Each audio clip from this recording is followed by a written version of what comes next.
Welcome back to Fox and Friends. The White House will be undergoing some major personnel changes in the weeks ahead as President Obama prepares for impending bipartisan battles and a possible re-election bid in 2012. So who will stay and who will go? Let's ask our panel this morning. Joining us today is the Executive Director of the Republican Party of New York State, Thomas Basile, former Chief Minority Counsel on the House Judiciary Committee and author of the book A Better Congress, Joseph Gibson, and the President and the CEO of Women's Campaign Forum, Siobhan Bennett, also known as Sam. Nice to see you this morning. Welcome. Good morning. Sam, let me start with you. Is this a big deal? A lot of people, a lot of pundits saying right now the White House undergoing some major changes. This is signs at the White House. There's fissures inside the White House. Do you read it as anything other than that? No, absolutely not. Really typical this time. Let's see, being in the White House is a real pressure cooker, right? You can only have people there just so long and they burn out. So, for example, Axelrod, easing out and being replaced, pretty common. The thing I see a lot of Clinton-esque type appointments going on in the White House right now. And Lord knows our economy needs a dose of Clinton-esque right now. So I think it's all good stuff. Joseph, do you agree with that? A dose of Clinton-esque? Let's throw up some of the rogues gallery here on the screen. These are some of the people who are out. This is David Axelrod. Question whether or not Robert Gibbs could be out. Lawrence Summers, of course, going. Do we need some Clinton in the White House? Well, we need some fresh ideas, and I believe that people do burn out after 18 months, 2 years, and it's perfectly normal. It's good to have fresh ideas, and it'll be a good opportunity for him to work with the Republican Party, as he's done a little bit in the lame duck session. What do you think, Thomas? I think it is normal. The average shelf life of a White House senior staffer is about 18 months or 2 years. What you're seeing, though, is a president that is realizing he's up for re-election. And so you're going to see the Deputy White House Chief of Staff go back to Chicago to start working on the re-election bid. You're going to see David Plouth, who was from the campaign originally in 2008, coming back into the White House. The interesting one's going to be Robert Gibbs. He's the face of the White House. He's the guy who runs interference for the president every single day. If he goes, who's going to be his replacement? We saw during the Bush administration there was a poor choice that was made after Ari Fleischer left, and that impacted the president's ability to get his agenda through, in my view. Well, a lot of Republicans were, casting favorable reviews of Bill Burton, who may come in and replace Robert Gibbs when he was there, replacing him in his absence. Do you think that that would be a good move if Bill Burton comes in, giving the new face of the White House to the press corps every day? A good move for the White House? Could be. I mean, I think it remains to be seen overall, but it could be. But always a fresh face is good. After 2 years, a fresh face is good. But what about the outsiders? I'm saying, look, they're bringing some folks from the outside. Even Pete Rouse there on the right, we thought would remain as the chief of staff. Now we're hearing rumblings this morning may not remain. The interim chief of staff may not become permanent after all. So what you're saying is, you're saying that so the inside guys, why aren't they being promoted, and why are outside guys coming in? Is that what? Right. Is it a reflection of the sign of the times? Is it a reflection in the midterm elections that, hey, we need a change? No, I think this is all pretty. I mean, tell me if you disagree, guys. I think this is pretty typical. It's pretty healthy. It's pretty healthy and typical. One of the things you are seeing, though, is that the White House is talking about bringing in more lawyers in anticipation of an increased number of congressional investigations. So that is a change.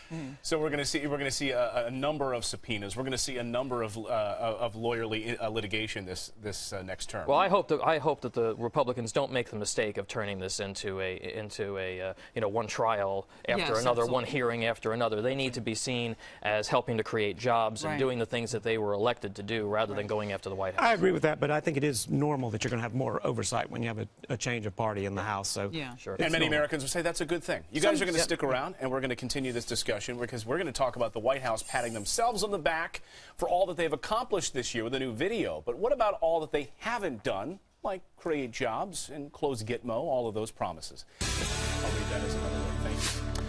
Well, the campaign group behind the Obama administration has put out a 4-minute video touting its accomplishments. So is the White House overselling themselves? And did they forget about all those unfulfilled campaign promises? We're back with our political panel this morning.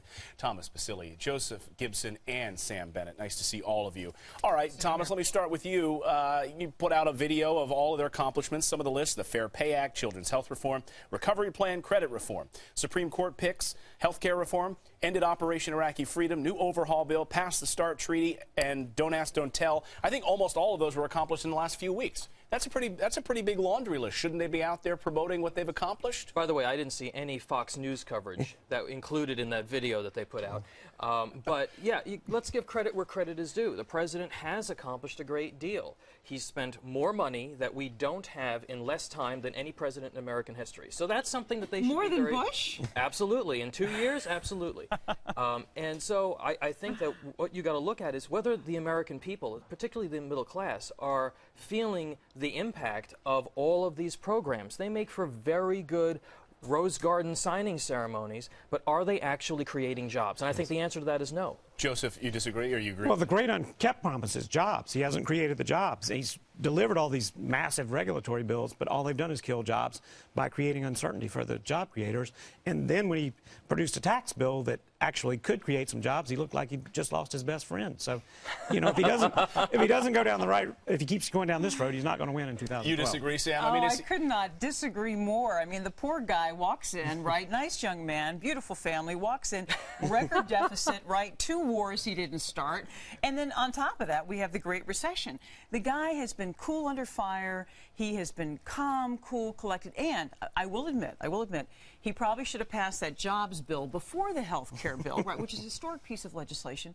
And he'd probably be in better shape politically now if he'd passed that jobs bill first. But that being said, more legislation has been passed even before the lame duck session of any legislative Congress we've ever had in this nation's history. And I think on top of that, Wall Street just rebounded, right? We're seeing some action.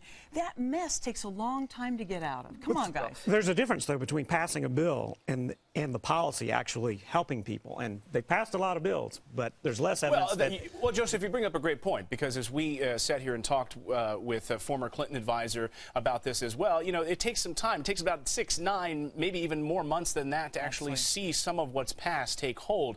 So some of what is passed, they could be championing, and we could be celebrating maybe a year from now? Or longer. Well, the fact of the matter is that if we are going to be celebrating a year from now, it's because the president did the right thing in the past couple of weeks in providing some certainty in the tax code and not raising taxes. Remember, he was advocating raising taxes even during this recession, and he just now, after the 2010 elections, was forced to back off of that and help provide some certainty and peace of mind for investors. Sam, you disagree, but look, the 111th Congress, one of the most productive Congresses in U.S. history, even the Washington Post led by a woman, I'd like to point out. Yeah, we have to work that in there, led by a woman. But the crux of it is the unpopularity. It's at the most productive and could be one of the most unpopular Congresses ever. But that's the genius. Here's a guy, all right, who... The Democrats are mad at him because he hasn't been progressive enough. The Republicans, many of whom, my family is all Republican, they all voted for Obama.